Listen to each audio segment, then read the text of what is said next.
Canadian Leafs Nation pregame starts now at the Air Canada Centre. The players are walking in with their game faces on, and we have fans ready to stroll into the Air Canada Centre as they're ready to take in another preseason game. The Toronto Maple Leafs hosting the St. Louis Blues. Hi, everybody. Welcome to Gate 1. This is Leaf Nation headquarters. I'm Jody Vance, along with the voice of the Toronto Maple Leafs, Joe Bowen, Mark Morrow, our hockey analyst, and our senior reporter at Leafs TV, and also my co-host here at Leaf Nation HQ, of course, Paul Henrik. Sam Donaldson. Sam Donaldson. Yes, Stop. All right. Lots to cover off tonight. The headlines, of course. We're going to make sure that you're completely set up for the game that you will see right here on Leafs TV. Had an opportunity to sit down with a guy who is very quickly becoming a fan favorite around these parts. His name is Ryan Holwig. He's got an interesting story to tell, and I think you'll enjoy a very candid interview with that young man. Also, Matt Stajan will be stopping by as our player on set.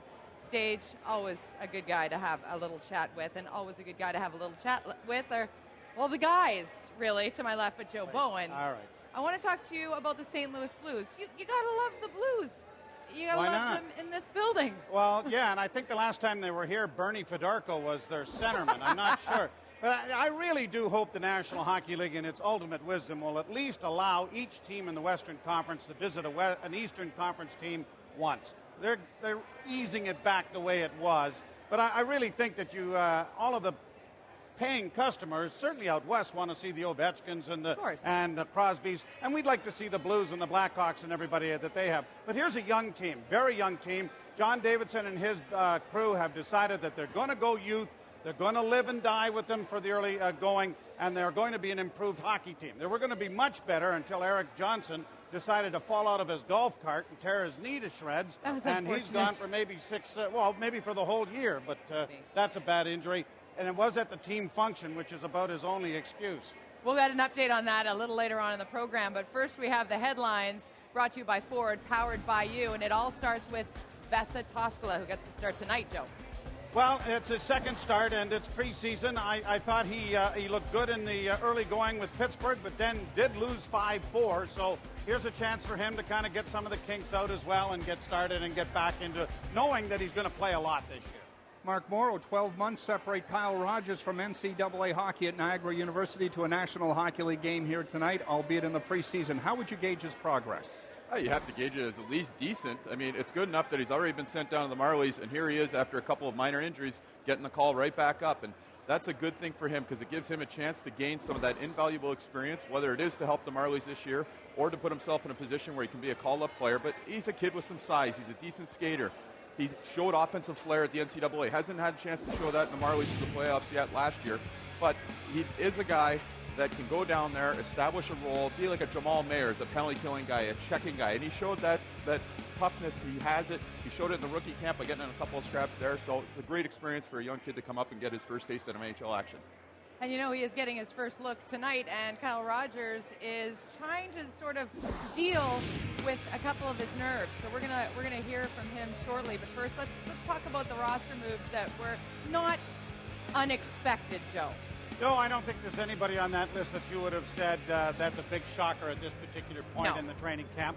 I think there will be some as it goes to the fruition here in another week or so, but I don't think that there's a situation where you would have said any of those names really stand out. You say, hey, they've made a big-time mistake here. I don't. Yeah, so any disappointed guys really there? Well, I think they're all disappointed. You'd have to put the board back up and, across the board. But nobody there is thinking, I had my shot and I blew it. They actually came here and... I don't know. You look at the guys like Chris Newberry and Ben Andrus. They had their opportunity to play here in the past. They had great playoffs with the Marlies, and I think they legitimately thought they were going to have an opportunity, and they might have been short-lived, but the moves over the summer and the players that were brought in just kind of pushed them out of the picture, and now they've got to look to be that call-up guy, go down to the Marlies, not sulk about it, put on a good performance, and hopefully get back here. So a bunch of names we know sent back down to their respective teams, including the Marlies, and one kid getting an opportunity tonight, and that is Kyle Rogers, and Kyle's kind of dealing with the nerves and dealing with the demons in his head as he gets set for this very important evening. It's a little nerve-wracking, but everyone here is great. They're real supportive. I just got to go out there, play my game, just stick to my game plan. Has Ron Wilson had a chance, or any coaching staff spoken to you yet? Like, what is expected of you? Yeah, they pull me aside and they just tell me to, go crush the net, get some bumps in, go down, play good defense, and just play strong. What has this experience in general been like for you last year, even playing AHL, getting a little bit of NHL experience here? What are some of the comparisons as well from the school hockey that you've played? Well, back at school it was a little different. Up here it's a lot quicker. You gotta know what you're gonna do with the puck right away. Just little things you gotta practice on, moving the puck quicker and everything. But everyone here supports you, helps you out, gives you tips on everything. I just can't imagine the level of the nerves. But I guess, he's played a but little he's from hockey a in his famous day. family. Yeah, his yeah, dad was fair a very famous cowboy, and Dale Evans I love. All right, we got to get the injury report, and for that we head downstairs to Andy Petrillo. Andy? Thanks, Jody. Well, it's very rare coming out of preseason that a team will not have any injuries to their players, and right now 3 stand out for the Leafs. The first is to Jeff Finger. He's still nursing a sore right foot. He took a shot off of it from his own teammate Alex Steen. Head coach Ron Wilson said until he can comfortably get his foot in his skate, he will not force him to go out on the ice, but he is working out. The second is Dominic Moore, who has slightly tweaked his groin. He was supposed to be in the game in Buffalo on Saturday. Instead, Mikhail Grabowski got the call, giving head coach Ron Wilson a chance to take another look at him. And the third injury goes to Jeremy Williams, who in that exact game in Buffalo took a high stick to the eye from Thomas Vanek. That is to his left eye, and that is basically swollen shut. And you can see here, this is Saturday night where he took it, had to leave for a little bit, take a look at it, and of course Vanek went to the box for that. That eye has since really swollen over and has closed shut. All 3 of those players were not on the ice this morning with the big team. Now, if there are any other bumps and bruises to any of the other players, they're not bad enough to keep them off the ice. Jody?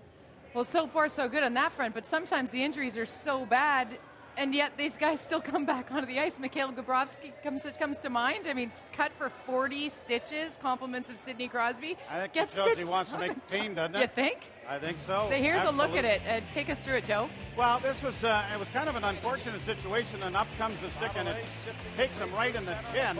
And Grabowski, he wasn't gone very long. He came back and just enough time to get it all stitched exactly. up. And Ron Wilson was very impressed with him. He's not a big guy, but he's showing some pretty good grit. All right, well, we got to get you upstairs. I know you got a little work to do tonight, I think. Yeah. So you guys hang out with me for a second, and you hang out with me, too. Fans are arriving here at the Air Canada Centre as we are counting down to another big preseason game here as the Leafs host the St. Louis Blues. It is Molson Canadian Leafs Nation pregame. We're looking forward to Greg Millen joining us next to talk a little more puck with you. Stay with us.